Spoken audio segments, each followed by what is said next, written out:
Hello mga kabibig! Welcome back sa ating bagong YouTube channel. Ito ang pinakamaingay ng YouTuber sa balat ng YouTube. Ako si Kabibig, maglebak-lebak na down with evidence. Kumusta na sa mga subscribers at followers ko? Salamat po for always there for me, supporting my YouTube channel and my videos, Char English. At sa mga bashers ko dyan, mahimik kayo. Oy, eto na! Grabe! Sinupalpal ni Nograles ang VP Sara natin. Hala, ano ba ang nagawa ng ating VP para supalpalin siya ni Nograles? Kabibig, baka si Nograles lumabas na ang kanyang tunay na attitude. Hay nako, matagal nang lumabas ang tunay na attitude ni Nograles. Remember PI? Remember yung PI? Nakalimutan nyo na kasi nilibing na sa limot ang istorya. Natabunan ang lahat ng mga importanteng issue sa government natin nang dahilan kang Pastor Apollo Kibuloy na issue. Oh, hindi mo pera yan. Nakalimutan yung MOOEE, Certification Chorvanes. Nakalimutan nyo kasi ginawang front act lang ang ni Kibuloy, yung mga revelation nila tungkol kay Kibuloy. So yung ibang issue, nakalimutan na. 'Di ba? Ang galing-galing. O ito na. Sabi ni Nograles kay VP Sara, House probe, subaybayan para maintindihan. Ha? VP Sara, para maintindihan mo kung ano nangyari kay Kibuloy at sa aming house hearing, manood ka para maintindihan mo. Hala! So it means, bobo si VP Sara Duterte na hindi makakaintindi? Hala? Napakasakit naman yung sinabi ni Nograles para maintindihan mo. 'Di ba? Ito sabi ni Nograles, well, you know, we respect the opinion of the Vice President. 'Di ba? But also respect the legislative process. Hindi lang naman dito sa Kongreso, pati rin naman po yung Senate, may ongoing investigation and hearing on matters right. So, like I said, manood na lang po kayo ng committee hearing so that you will understand. Diba? Hala ka! In fairness, Brunhilda, matapang si Nograles para kay VP Sara Duterte. Bakit ba?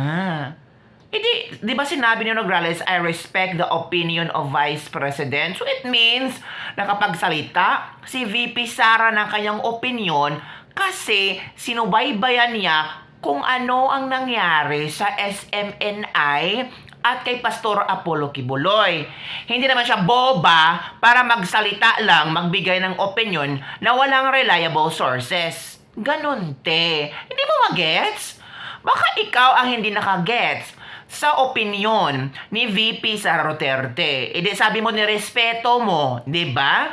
So it means, hindi ka na sana nagkuda-kuda at hindi mo na sana sinabi na subaybayan mo na lang ang house probe namin para maintindihan mo.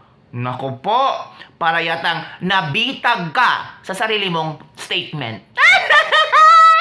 Diba? Hoy, opinion ko lang ito So ito naman ang mga komento ng mga netizen. Nagpatawa si Nograles. 'Di ba? Parang may ipapaliwanag pa siya sa mga kalokohan niya.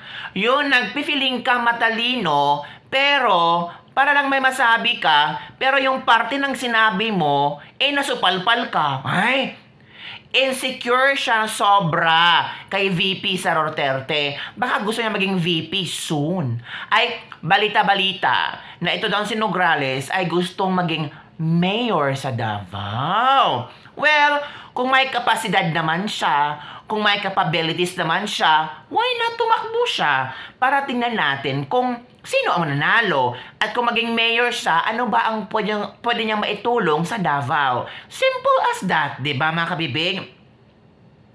Ito pa, sabi ni Joey Vivri pala. Attorney Mix Nograles, ang hindi namin maintindihan ay yung kapal ng mukha mo. Asa na resibo ng opisina mo? Magkano parte mo sa MOOE? Saan mo dinala? Hashtag, hindi MOO pera yan. Oh, 'di ba? Yan ang komento ni Joey D. Vivri. Vivri, in fairness, ang gandang pangalan. Mga kabibig, so ano ang yung komento tungkol dito? At ito na naman ang mga komento ng mga trolls na mga galit kay VP Sara Duterte. Matuto kayong rumispeto, VP Sara Duterte, sa mga tao at institusyon para kayo ay respetuhin din. Ha? Hindi ko na-gets. Bakit ba? Merong bang inatake si VP Sara Duterte? Mali bang magbigay ng kanyang opinyon? Kung talagang nirespeto nyo ang opinyon ni VP Sara Duterte, tama bang sabihan mo na manood ka na lang para matuto ka? Manood ka na lang para alam mo kung ano nangyayari? Tigpa mga kabibig, ito pa ang mga sinasabi. Nasanay kasi sila sa Davao na kung ano ang gusto nila ang siyang masusunod.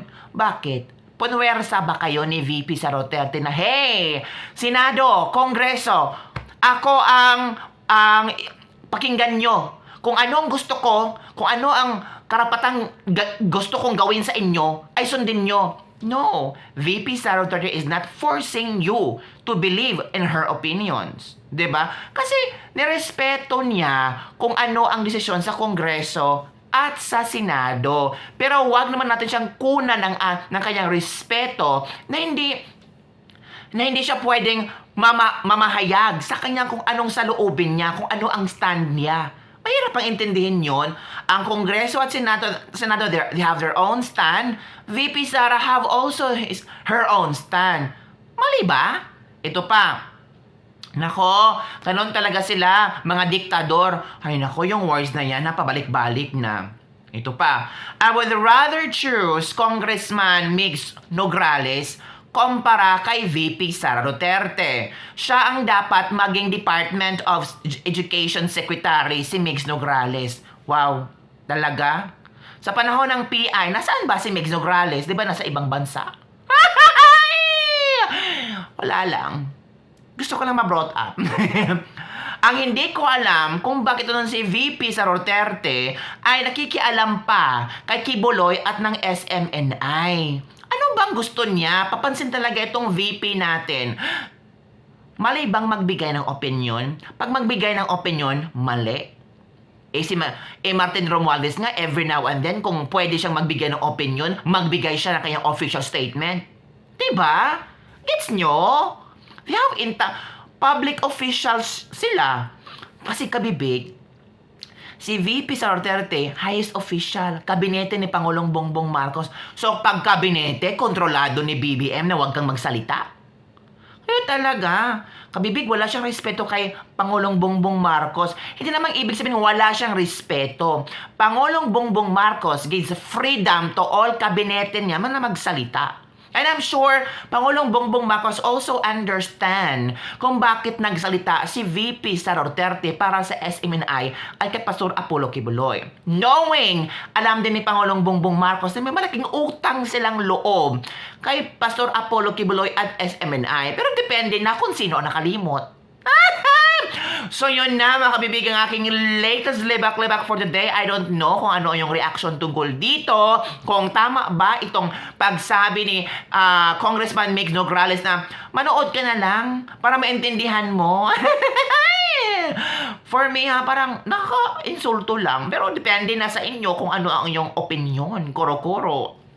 Comment down below.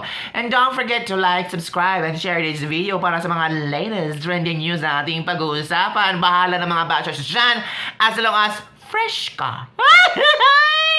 Bye everyone! See you next time. Shoutout sa lahat ng mga subscribers ko at mga bashers ko. I love you all. Bye!